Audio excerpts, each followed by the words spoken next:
नमस्कार दोस्तों, मैं हूं मैडी। आपके अपने यूट्यूब चैनल हॉरर स्टोरी पाठशाला में आपका स्वागत करता हूं। दोस्तों, अगर आपको भी भूत प्रेत और चुड़ैलों की कहानियाँ पसंद है तो आप मेरे चैनल को सब्सक्राइब कर लीजिए, क्योंकि मैं आपके लिए बिल्कुल सच्ची कहानियाँ लेकर आता हूँ। यह कहानी बिल्कुल सच्ची है, जो मेरे एक सब्सक्राइबर रवि ने मुझे भेजी है, और आगे की कहानी मैं आपको रवि की ज़ुबानी सुनाऊंगा। मेरा नाम रवि है और मैं उत्तर प्रदेश के मेरठ ज़िले में रहता हूँ। यह बात 2018 की गर्मियों की है, जब मैं और मेरा दोस्त एक शादी से वापस लौट रहे थे। जहाँ शादी हो रही थी वहाँ से हमारा गांव ज़्यादा दूर नहीं था, इसलिए हम पैदल ही घर वापस आ रहे थे। रात के लगभग 1 बजे होंगे। चारों तरफ घनघोर अंधेरा और अजीब सी शांति थी। हमने देखा रास्ते में एक विशाल पीपल के पेड़ के नीचे एक लड़की बैठी हुई है और उसने शादी का लाल जोड़ा पहन रखा है। उसने बहुत सारे गहने पहने हुए थे और सिसक सिसक कर रो रही थी। हमने सोचा शायद कोई लड़की अपने घर का रास्ता भूल गई है और उसे मदद की ज़रूरत है, इसलिए हम उसके पास जाने लगे। और जैसे ही हम उसके पास पहुँचे, मैंने देखा कि यह तो कोई दुल्हन है जिसने घूंघट ओढ़ रखा है, इसीलिए मैं उसका पूरा चेहरा साफ साफ नहीं देख पा रहा था और वो लगातार रोए जा रही थी।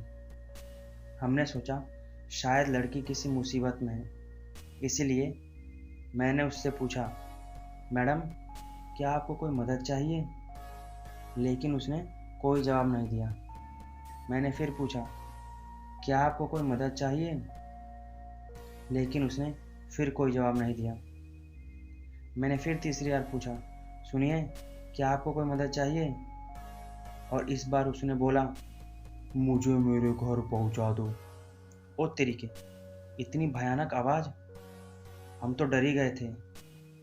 इतनी सुंदर लड़की और इतनी डरावनी आवाज़! हमने फिर भी अपने आप को संभाला और हमने सोचा शायद लड़की घबराई हुई है, इसलिए हमने उससे कहा कि आपका घर कहाँ है, हम आपको आपके घर पहुंचा देंगे। और हमारे इतना बोलते ही उसने वीरान खेतों की ओर इशारा किया। तभी मेरे दोस्त ने उस लड़की से पूछा, यहाँ तो चारों तरफ खेत ही खेत है, दूर दूर तक कोई घर दिखाई नहीं दे रहा है, आपका घर किस तरफ है? लेकिन उसने फिर कोई जवाब नहीं दिया।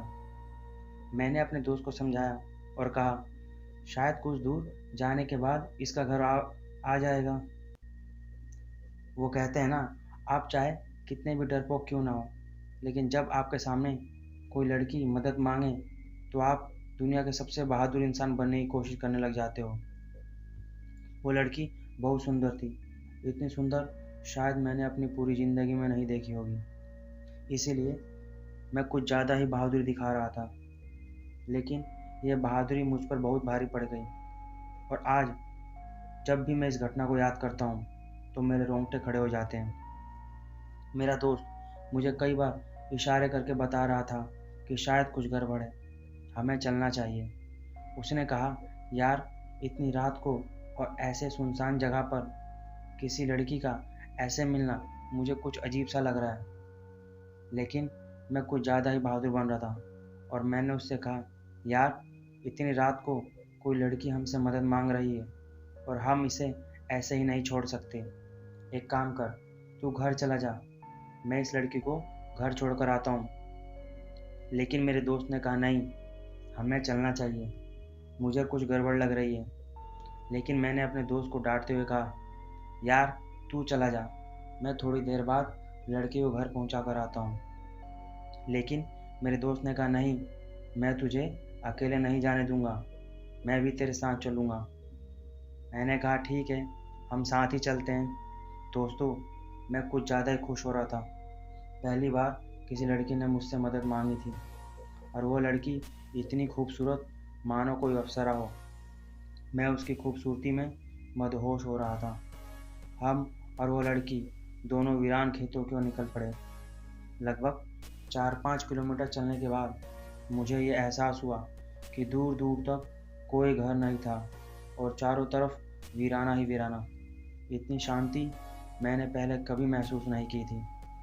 मैं पूरे रास्ते उस लड़की से बातें करते आ रहा था, लेकिन उसने मेरे एक भी सवाल का जवाब नहीं दिया।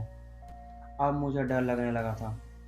चारों ओर दूर दूर तक कोई घर नहीं, सिर्फ वीरान खेत ही खेत। मैंने सोचा, यह लड़की इतने वीराने में कहाँ रहती है। दूर दूर तक कोई रोशनी नहीं, चारों तरफ अंधेरा ही अंधेरा। मैंने अपनी घड़ी में टाइम देखा तो लगभग 3 बज रहे थे। तभी मेरा दोस्त बोला, यार इतने टाइम से हम इसके साथ चल रहे हैं, लेकिन अभी तक इसका घर और नहीं आया है, और जब से ये हमसे मिली है इसने अभी तक एक शब्द भी नहीं बोला है। मैंने कहा, यार तू खामखा जासूसी कर रहा है, लेकिन मेरा दोस्त नहीं माना और उसने उस लड़की से पूछा, मैडम आपका घर कहाँ है? यहाँ तो दूर दूर तक कोई घर नहीं है। लेकिन फिर उसने कोई जवाब नहीं दिया। वो लड़की हमसे कुछ कदम आगे चल रही थी, और जब भी हम उसके साथ चलने की कोशिश करते, पता नहीं वह एक पल में ही हमसे आगे निकल जाती।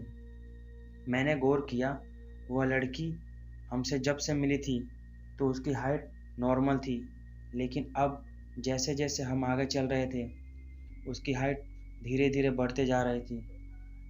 मैं यह सब सोच ही रहा था कि अचानक मेरी नज़र उसके पैरों की ओर पड़ी। उसके पैर तो उल्टे थे, और जैसे ही मैंने ये देखा मैं एकदम से रुक गया, और मैं ये समझ गया कि यह कोई इंसान तो हो ही नहीं सकती, बल्कि यह तो एक चुड़ैल है। जब मैंने अपने दोस्त की तरफ देखा तो उसका पूरा चेहरा लाल हो चुका था। मैं उसकी आंखों में खौफ को साफ साफ देख सकता था। वह भी उसके पैरों की तरफ ही देख रहा था। वह चुड़ैल हमसे कुछ कदम आगे चल रही थी, इसलिए मैंने अपने दोस्त को भाग चलने का इशारा किया। हम ये सब सोच ही रहे थे कि वह चुड़ैल भी एकदम से रुकी और ज़ोर ज़ोर से हंसने लगी। अब क्या था, उसकी हंसी सुनकर मेरी सारी बहादुरी एकदम से गायब हो गई। मेरे पूरे शरीर में खौफ की एक लहर दौड़ पड़ी। हम वहाँ से भाग जाना चाहते थे, लेकिन हमारे पैर भी नहीं हिल रहे थे। पर मैंने किसी तरह भी हिम्मत जुटाई, और जैसे ही मैं भागने के लिए पीछे मुड़ा, वह चुड़ैल एक पल में ही मेरे सामने आ गई, और इस बार उसने घूंघट नहीं ओढ़ रखा था। मैं उसका चेहरा साफ साफ देख सकता था। अब वो हंस नहीं रही थी, बल्कि कुछ गुनगुना रही थी। ये सब देखकर मैं तो बेहोश ही होने वाला था।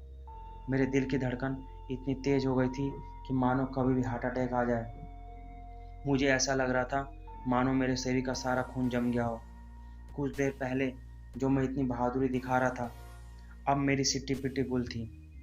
मुझे ऐसा लग रहा था मानो ज़मीन फट जाए और मैं उसके अंदर समा जाऊं। इतना भयानक चेहरा मैंने अपनी पूरी ज़िंदगी में कभी नहीं देखा था। अभी तो ये इतनी सुंदर लग रही थी, मानो कोई अप्सरा हो, और एक पल में ही ये एक भयानक डायन बन गई थी। उसके चेहरे से मांस के टुकड़े जमीन पर गिर रहे थे। उसकी आंखें तो थी ही नहीं, बल्कि आंखों की जगह पर 2 काले गहरे गड्ढे थे। उसके बाल ऐसे लहरा रहे थे मानो बहुत तेज हवा चल रही हो, लेकिन वहाँ तो बिल्कुल भी हवा नहीं चल रही थी। पत्ता तक नहीं हिल रहा था, और उसके बड़े बड़े नाखून जो जमीन तक लटक रहे थे। अब वो भयानक चुड़ैल बन चुकी थी, और जब मैंने अपने दोस्त की तरफ देखा तो वो बेहोश होकर जमीन पर गिर गया था। अब इतना देखने के बाद मैं वहाँ से पूरी ताकत लगाकर भागना चाहता था, लेकिन मैं भाग नहीं पा रहा था। मेरे तो पैर भी नहीं हिल रहे थे। मुझे मेरी मौत सामने दिखाई दे रही थी, लेकिन मैंने गौर किया कि वह मेरे पास नहीं आ रही थी, बस मुझसे कुछ दूर पर ही मेरे चारों ओर घूम रही थी और ज़ोर ज़ोर से हंस रही थी। और जैसे ही वह मेरे चारों ओर घूम रही थी, उसकी हाइट धीरे धीरे बढ़ती जा रही थी, और अब उसकी हाइट 2 मंजिले मकान के बराबर थी। अचानक वह चुड़ैल रुकी और उसने मुझसे कहा, तू अपने गले से ये लॉकेट फेंक दे, नहीं तो मैं तुझे मार डालूंगी। तभी मैंने गौर किया कि मैंने तो हनुमान जी का लॉकेट पहन रखा है। बस क्या था, मैंने लॉकेट को हाथ में लिया और ज़ोर ज़ोर से हनुमान चालीसा पढ़ने लगा। और जैसे ही मैंने हनुमान चालीसा पढ़ा, वह चुड़ैल ज़ोर ज़ोर से चिल्लाने लगी और चिल्लाकर कहने लगी, जा, आज तो तू बच गया। अगर तूने ये लॉकेट नहीं पहना होता तो मैं तुझे यहीं मारकर खा जाती। और इतना बोलते ही वो एकदम से गायब हो गई। उसके गायब होते ही मैंने किसी तरह अपने दोस्त को होश में लाया और हम पूरी ताकत लगाकर घर की तरफ भागने लगे। दोस्तों, अगर आज हुसैन बोल्ट भी होता तो मैं उसे दौड़ में हरा देता। हम इतनी तेज़ी से भागे कि हम कुछ मिनटों में ही घर पर पहुंच गए। घर पहुंचकर मैंने सारी घटना अपने घर वालों को बताई। तब मेरे घर वालों ने मुझे बताया कि रास्ते में जो विशाल पीपल का पेड़ है, वहाँ बहुत साल पहले एक लड़की ने अपनी शादी के दिन ही आत्महत्या कर ली थी और तब से उसकी आत्मा वहाँ भटक रही है और आने जाने वाले लोगों को परेशान करती है। दोस्तों, सच मानो तो उस दिन मेरी जान हनुमान जी की वजह से ही बच पाई, वरना मैं जिंदा नहीं बच पाता। तो दोस्तों, कैसी लगी आपको ये कहानी?